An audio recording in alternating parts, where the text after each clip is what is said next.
Welcome to the 2023 Ascension Lutheran Annual Report. My name is Brian Davis. I'm the Council President this year. It's been a good year for us. We've accomplished quite a bit. Our big challenge this year was to get the second service started. We did a lot of planning and a lot of prayerful thought into that. And in the fourth quarter, we started our second service. And I want to thank everybody that helped with the planning and the extra volunteer hours and everything else that went into that. It has been very successful for us so far. Our attendance has increased and given people new opportunities to worship with us as well as serve at the church here. I would like to invite anybody that is interested to join us for the council meetings. We hold those the second Tuesday of every month in the evenings. We can get you on an email list, distribution list, if you would like to see the minutes or the financial reports that we go over at those meetings. Just contact the church office and we'll get that started as soon as we can. But the meetings are open and we would like to have people come in and talk to us about things that they would like to see or do at the church here in the coming year. So you're always welcome to those meetings. Again, they're the second Tuesday of every month. And the video that you're about to see will be posted online after the meeting this afternoon. And you can go back and watch it at your leisure. If you'd like a written copy or a summary of what's included in the report, again, if you contact the church office, they can get you one for that. And with that, I'll let you enjoy the video that we put together. Thank you.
The psalmist writes in Psalm 95, "O come, let us sing to the Lord.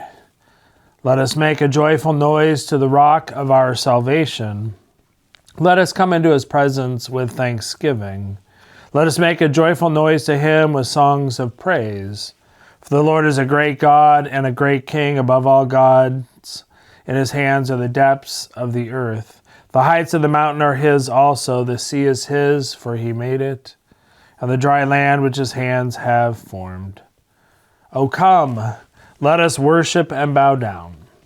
Let us kneel before the Lord our Maker. For he is our God, and we are the people of his pasture and the sheep of his hand." As Brian mentioned in his welcome to this annual report, one of the most significant things we accomplished this year was the addition of a second worship service. And so we begin with these words from the psalmist who talks about making a joyful noise to the Lord. And I had long been an opponent of having two different worship services with two different worship styles. But this year, in consultation with the council, I became convinced that we at least needed to try to offer two different worship styles here at Ascension. Long before COVID came, we worshiped with two worship services. At one point, before I even arrived, we had three worship services. But after COVID, we really didn't need more than the one worship service we were using in terms of our current attendance. But we took this step out in faith, and am pleased to report that on many levels, our experiment is working. We are growing, our attendance is increasing, we are becoming younger, we have more young children and families here. Our Sunday school program has quadrupled, if not multiplied even more than that. Many Sundays in the past, we just wouldn't have a Sunday school on a particular Sunday. And since we've gone to two worship services, we've had Sunday school every day. And many times we've had 10 or more students in our children's Sunday school. So on many levels, it's working great, and thank you for continuing to stick with us through the challenges of trying something new, of growing into this new space. We are continue to look for a praise band leader, and are continue to want to make sure the music for both services is what allows those who are attending them to worship most heartfelt. And we won't get it right every Sunday, but we certainly are doing our best.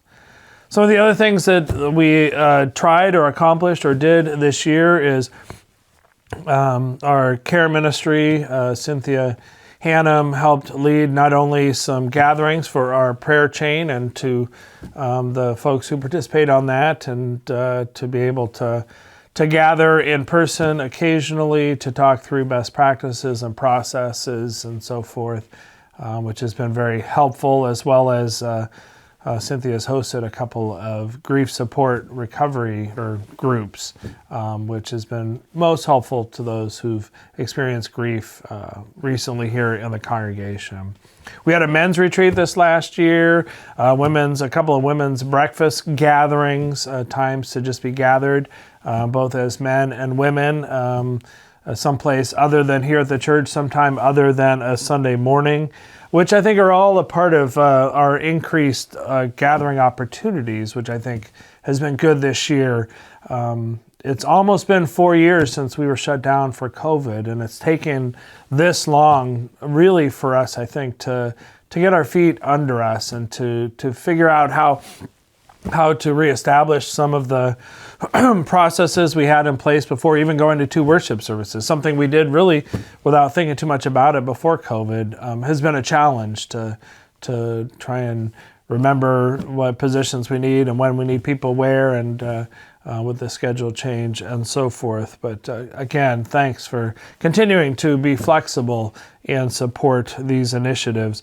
We've had more loving one another gatherings. Our trivia continues. The breakfast between worship services. We had a great attendance at Shrove Tuesday this year, and I see that work continuing as more things are on the calendar.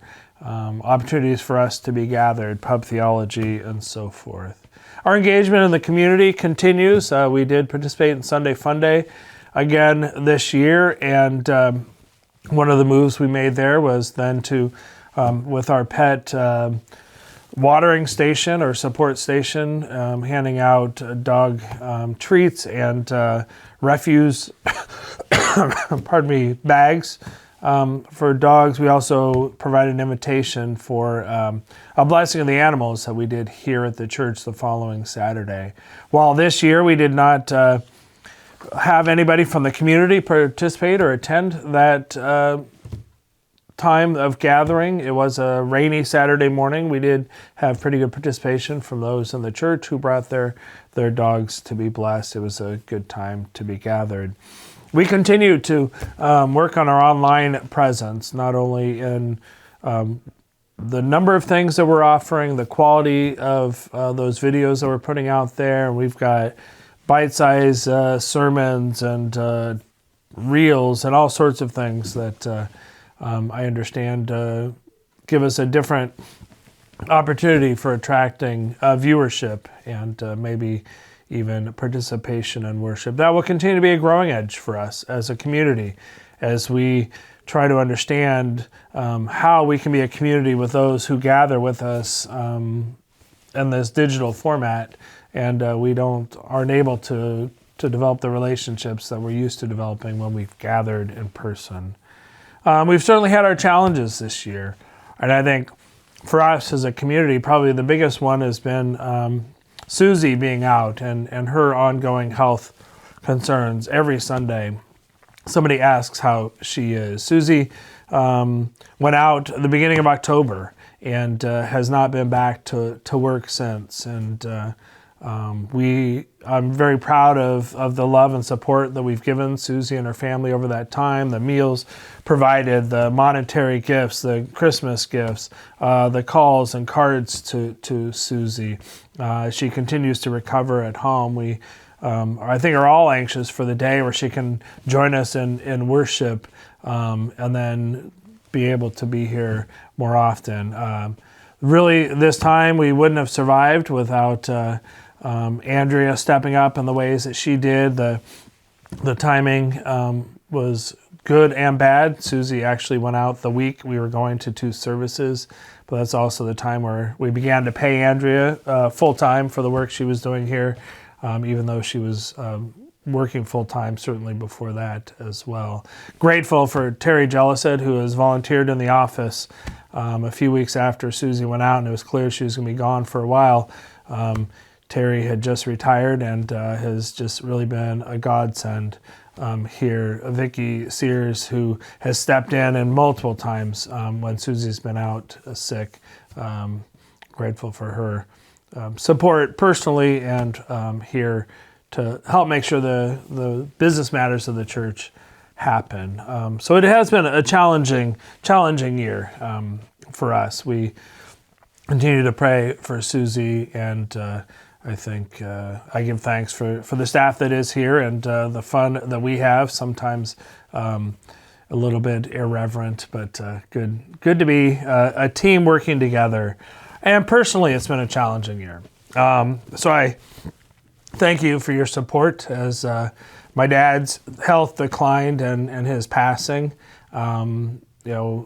Especially Pastor Bruce and the staff and all of you who stepped in a variety of ways. There was certainly, I probably wasn't at my best for a number of months leading up to that and after that, and I thank you for your patience with me during that challenging time. And then, as Robin put in our Christmas letter, it was a year of highs and lows. And then Alyssa, our daughter's wedding in August, which was a distraction in and of itself, but certainly more joy-filled. And then this year my mom had some serious health concerns, and we spent a few months thinking that she was potentially terminally ill. But we're relieved at the end of November to get the news that she in fact is not and is doing great. So thanks for all the ways that you've supported me and my family this year as well. And I always like to thank my family for their support as well. It's been a good year, a challenging year. I look forward to what the year ahead might bring. I'm grateful for the council and the way that I think over this past year we've sort of even more settled into this new structure and format.